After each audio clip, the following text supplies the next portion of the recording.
Good evening, everybody, and welcome to Lego Tonight. I'm your host, Chad Chaddington, and here today we have a very special guest. He's been studying St. Thomas Aquinas for quite some time.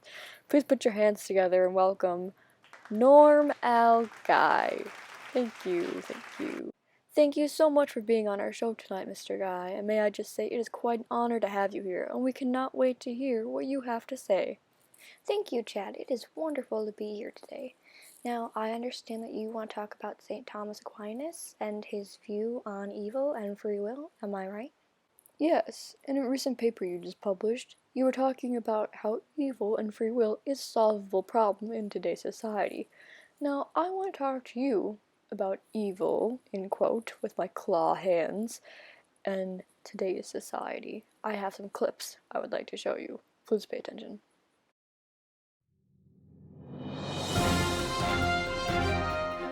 Hi, Chad. I'm Cindy, and here with my intern Bob, we are standing outside of the town square where it looks to be about one of our Lego friends is about to commit suicide.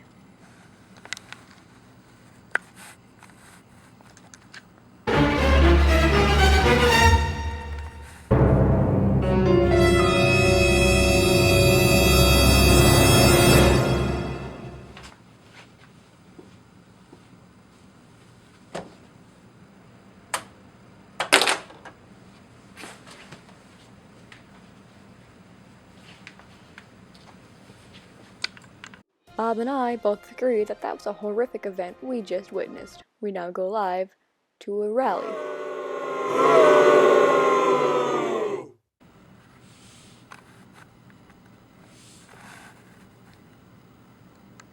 Chad, it's clear that the people of the city are not happy. We now go live to a hostage situation at the national airport. Alright, boys, I want this plane cleared out. Nothing left behind.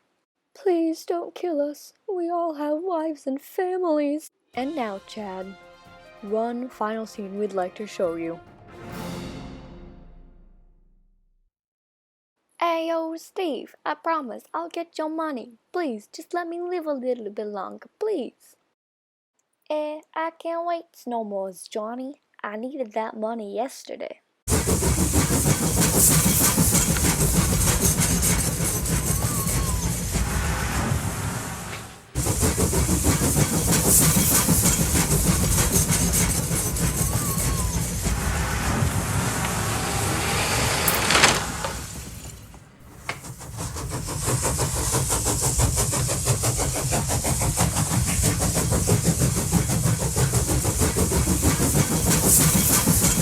See, Norm, this place ain't all as happy as you think it is. How on earth are we supposed to live in a world that's evil-free if our society is crumbling apart as we know it? That's a good question, Chad. Now, the origin of evil is free will. Yet God created free will. So, does that mean God created evil? There's a book called The Moral Quest, The Foundations of Christian Ethics by Stanley J. Grenz. And in it, he states that St. Thomas Aquinas said that the goal for human life is to be happy. And happy means ultimately evil-free. But the only way we can achieve a happy life is with the knowledge of God.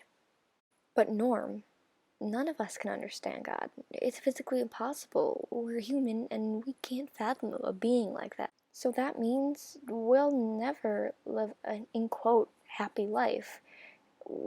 That means we'll never be evil-free. Our free will is our decision to decide whether or not we want to jump off that building, or hold the gun to those innocent people's heads, or hold up a picket sign at a rally. But as our knowledge for God starts to begin to grow, our free will desires will change too.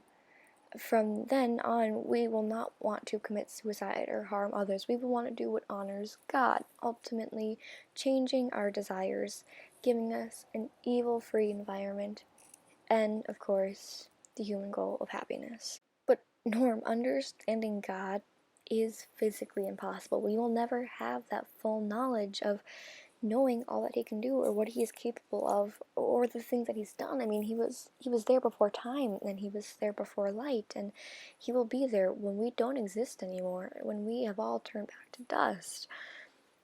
How We can't even begin to understand that. But in order for us to achieve happiness, we need to understand God. Basically, your argument, it makes no sense. Chad, you're right. We will never fully be able to understand God. It's out of our human nature. But as we come closer and closer to dying, we will understand God a little bit more every day.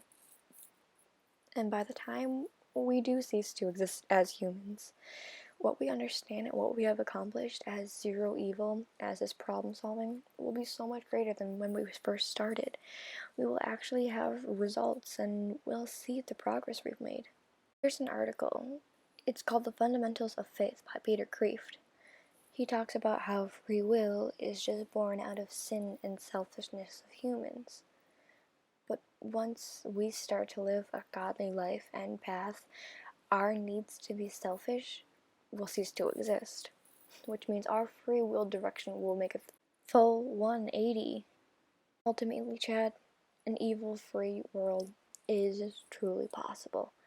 All you need to do is know where to find it, how to look, and how to achieve it.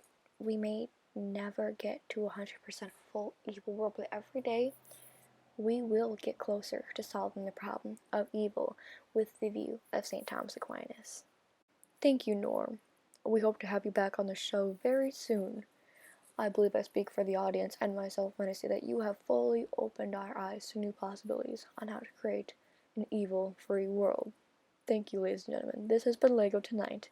Join us tomorrow night when we talk about what are really in Twinkies, and do they really last a lifetime? We'll test that theory tomorrow on LEGO Tonight. Thank you, ladies and gentlemen. LEGO Tonight is put in front of a live studio audience.